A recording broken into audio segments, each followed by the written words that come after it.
بسم اللہ الرحمن الرحیم۔ عید الفطر کا بیان۔ الحمد للہ رب العالمین والصلاة والسلام علی سید الانبیاء والمرسلین، اما بعد فاعوذ باللہ من الشیطان الرجیم، بسم اللہ الرحمن الرحیم۔ قال اللہ تعالی فی کلامہ المجید، قل بفضل اللہ وبرحمتہ فبذلک فلیفرحوا۔ وقال فی مقام آخر، ان اللہ وملائکتہ یصلون علی النبی یا ایھا الذین آمنوا صلوا علیہ وسلموا تسلیما۔ پڑھیے الصلاۃ والسلام علیک یا رسول اللہ وعلی آلک واصحابک یا حبیب اللہ۔ الصلاۃ والسلام علیک یا نبی اللہ وعلی آلک واصحابک یا نور اللہ۔ اللہ عز و جل کی رحمت پر خوشی کرنے اور اس پر اظہار مسرت کرنے کے بارے میں اللہ عز و جل قرآن پاک میں فرماتا ہے کہ قل بفضل اللہ وبرحمتہ فبذلک فلیفرحوا۔ ترجمہ کنز الایمان، تم فرماؤ اللہ عز و جل ہی کے فضل اور اس کی رحمت اور اسی پر چاہیے کہ خوشی کریں۔ پارہ نمبر 11، سورہ یونس اور آیت نمبر 58۔ عید الفطر کے روز خوشی کا اظہار کرنا مستحب ہے۔ عید سعید کی بے حد فضیلت ہے۔ حضرت سیدنا عبداللہ بن عباس رضی اللہ تعالیٰ عنہ سے روایت ہے کہ جب عید الفطر کی مبارک رات تشریف لاتی ہے تو اسے لیلۃ الجائزہ یعنی انعام کی رات کے نام سے پکارا جاتا ہے۔ جب عید کی صبح ہوتی ہے تو اللہ عز و جل اپنے معصوم فرشتوں کو تمام شہروں میں بھیجتا ہے، چنانچہ وہ فرشتے زمین پر تشریف لا کر سب گلیوں اور راہوں کے سروں پر کھڑے ہو جاتے ہیں اور اس طرح ندا دیتے ہیں، فیقولون یا امت محمد اخرجوا الی رب کریم یعطی الجزیل ویعفو عن الذنب العظیم۔ اے امت محمد صلی اللہ علیہ وآلہ وسلم، اس رب کریم عز و جل کی بارگاہ کی طرف چلو جو بہت ہی زیادہ عطا کرنے والا اور بڑے سے بڑا گناہ معاف فرمانے والا ہے۔ وَيَقُولُ يَا عِبَادِي سَلُونِي فَوَعِزَّتِي وَجَلَالِي لَا تَسْأَلُونِ الْيَوْمَ شَيْئًا فِي جَمْعِكُمْ لِآخِرَتِكُمْ إِلَّا آتَيْتُكُمْ وَلَا لِدُنْيَاكُمْ إِلَّا نَذَرْتُ لَكُمْ فَوَعِزَّتِي لَأَسْتُرَنَّ عَلَيْكُمْ اثراتکم ما راقبتمونی فوعزتی لا اخزیکم ولا افضحکم بین یدی اصحاب الحدود انصرفوا مغفورا لکم قد اردیتمونی وردیت عنکم۔ پھر اللہ عز و جل اپنے بندوں سے یوں مخاطب ہوتا ہے، فرماتا اے میرے بندو، مانگو کیا مانگتے ہو، میری عزت و جلال کی قسم، آج کے روز اس نماز عید کے اجتماع میں اپنی آخرت کے بارے میں جو کچھ سوال کرو گے وہ پورا کروں گا، اور جو کچھ دنیا کے بارے میں مانگو گے اسے میں تمہاری بھلائی کی طرف نظر فرماؤں گا۔ میری عزت کی قسم، جب تم میرا لحاظ رکھو گے تو میں بھی تمہاری خطاؤں پر پردہ پوشی فرماتا رہوں گا۔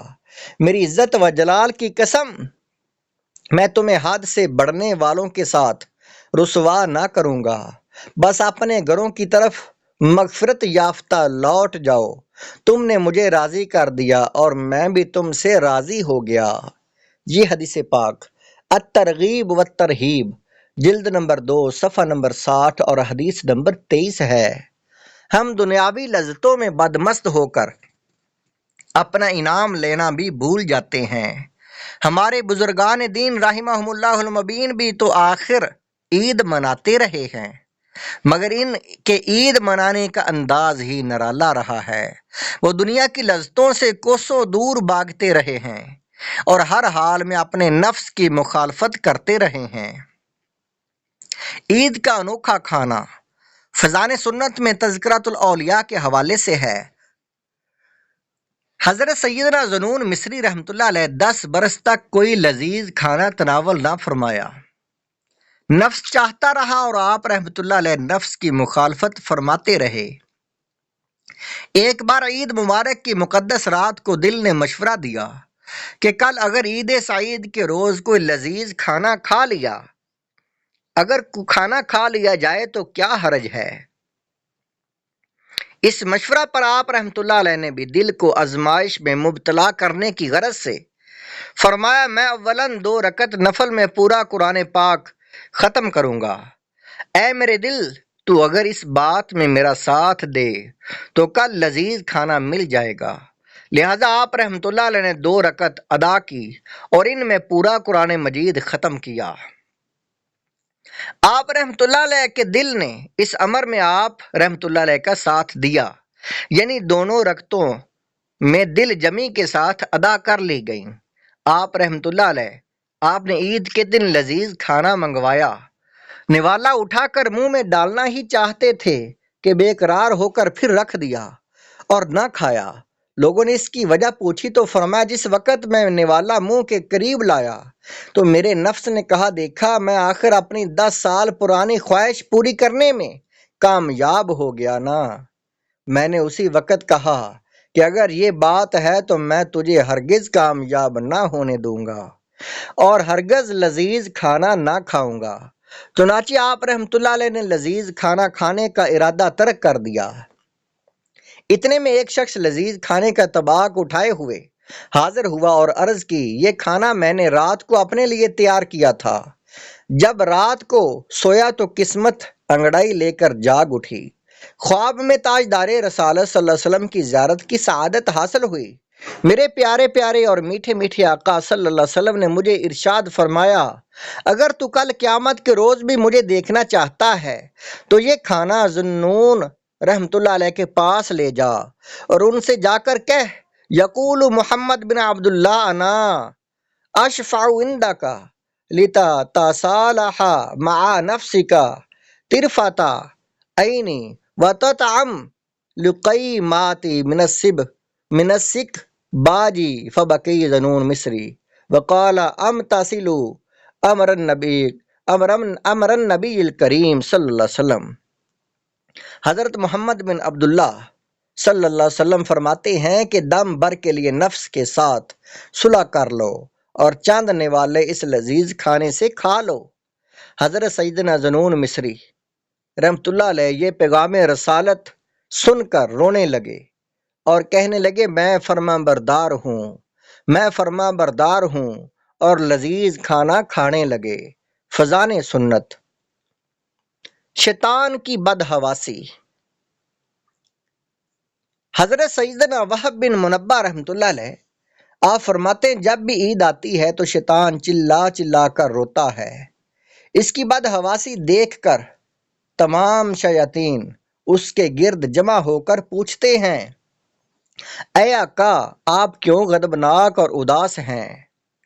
تو شیطان کیا کہتا ہے، فیقول ان اللہ قد غفر لامت محمد صلی اللہ علیہ وسلم فی ھذا الیوم فعلیکم ان تشغلوہم بالملذات الشہوات۔ وہ کہتا ہے، افسوس ہے افسوس، اللہ عز و جل نے آج کے دن امت محمد صلی اللہ علیہ وسلم کو بخش دیا ہے، لہذا تم انہیں لذات اور نفسیانی خواہشات میں مشغول کر دو۔ شیطان کامیاب فی زمانہ۔ شیطان اپنے اس وار میں کامیاب ہے۔ عید کی آمد پر ہونا تو یہ چاہیے تھا کہ عبادات و حسنات کی کثرت و بہتات کر کے اللہ رب کائنات عز و جل کا زیادہ سے زیادہ شکر ادا کیا جاتا، مگر افسوس 100 کروڑ افسوس، اب مسلمان عید سعید کا حقیقی مقصد ہی بلا بیٹھے ہیں۔ گناہوں برے چینل دیکھتے ہیں اور بے پردگی عام اور بدنگاہی سے آنکھوں میں آگ بھری جاتی ہے۔ رقص و سرور اور بری محفلیں گرم کی جاتی ہیں۔ بے ڈگے میلوں، گندے کھیلوں، ناچ گانوں اور فلموں ڈراموں کا اہتمام کیا جاتا ہے۔ عید ملنے کے بہانے اپنی پھوپھی زاد یا چاچا زاد لڑکیوں کے ساتھ خوب گپ شپ اور بدنگاہی جیسے گناہوں میں مبتلا ہوتے ہیں، نعوذ باللہ من ذالک۔